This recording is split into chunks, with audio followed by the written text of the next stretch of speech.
One of the most important things, because the subconscious mind really has fundamental programs of life that we acquire from our parents, our family, our community between the last trimester of pregnancy and the first 7 years. So this is why nature created the first 7 years of a child's life to download how to be a member of a family and a society and a culture by strictly observing other people. It's actually a brain function. It's a equivalent of hypnosis. Yes. Okay. So the fundamental programs of your subconscious are not yours. The conscious mind is yours. That's the creative mind. Well, the issue is that the conscious mind can travel in time. What are you doing next week? Yeah. Your mind lets go of the moment, goes to next week. What'd you do last week? Let's go of the moment, and you move into last week. Or I say, Ty, think of something in your head. And the moment you're thinking, you're not paying attention. Well, this is what the function of the subconscious comes in. When you're not paying attention, you go to autopilot. So it's not like you're walking down the street and you have a thought and then stop. Like that. No, you continue walking. Yeah, but you're not paying attention. So it's a subconscious that does all the jobs from walking to driving the car. And so why is this relevant? Because when we're not paying attention and we default to the subconscious, we play the programs that are in the subconscious. And then I go, yeah, but the programs in the subconscious are primarily not yours. They came from other people. And most of them, as psychologists tell us, most of the programs we get are disempowering, self-sabotaging, and limiting. And the relevance about that is this: if I'm going to play those programs, then by definition, I'm going to be shooting myself in the foot. The reason why you play the subconscious programs is because the conscious mind's engaged with thinking, which is 95% of the time or more. And that means 95% of your behavior is invisible to you. And why I really wanted to emphasize this so much is this: because we believe we're victims. Oh, I really wanted to be successful. I wanted to be healthy. I wanted to have a great relationship, and it's not working out. Yeah. And they say, well, that was my intention, and it's not working, so therefore the world's against me. And then we go into victims like, God, I really wanted it and it didn't happen. And I just wanted people to wake up, because it basically is this: it's not the world against you at all. The world will give you everything. The issue is you're not operating from your conscious mind, except 5% at the most.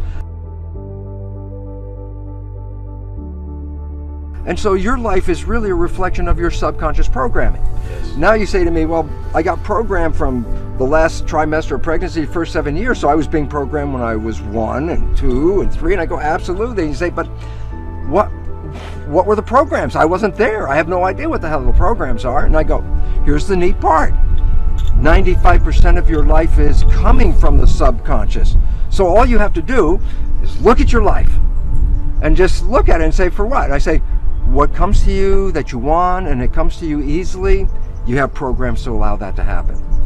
But what you struggle with, what you work hard on, what you have to put a lot of effort into, why are you working so hard? And the answer is simple: because you have an invisible program that is sabotaging you from that point.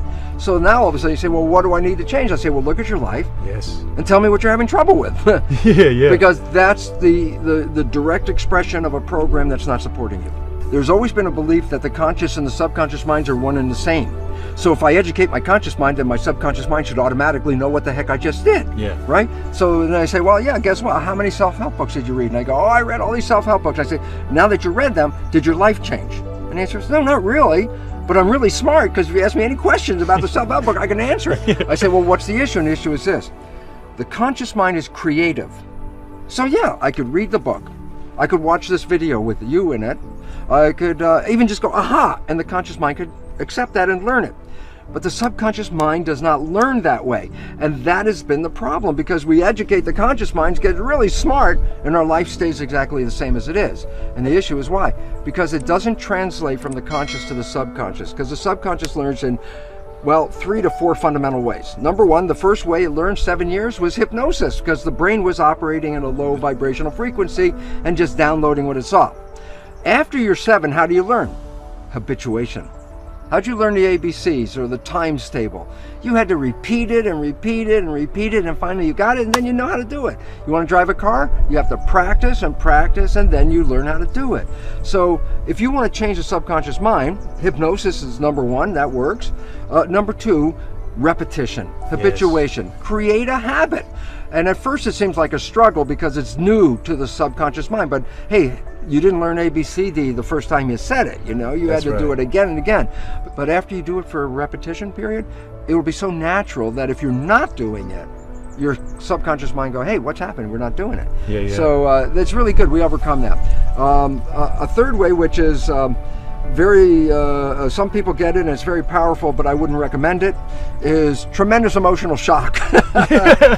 Boom! Something happens in your life and it's so dramatic that after that moment, you're not going to be the same person. The subconscious got it right there, okay? Yeah. And the newer one and the better one is a whole new field of belief change modalities, which are also associated with what's called energy psychology. Yes. And these are wonderful because basically it's a form of super learning.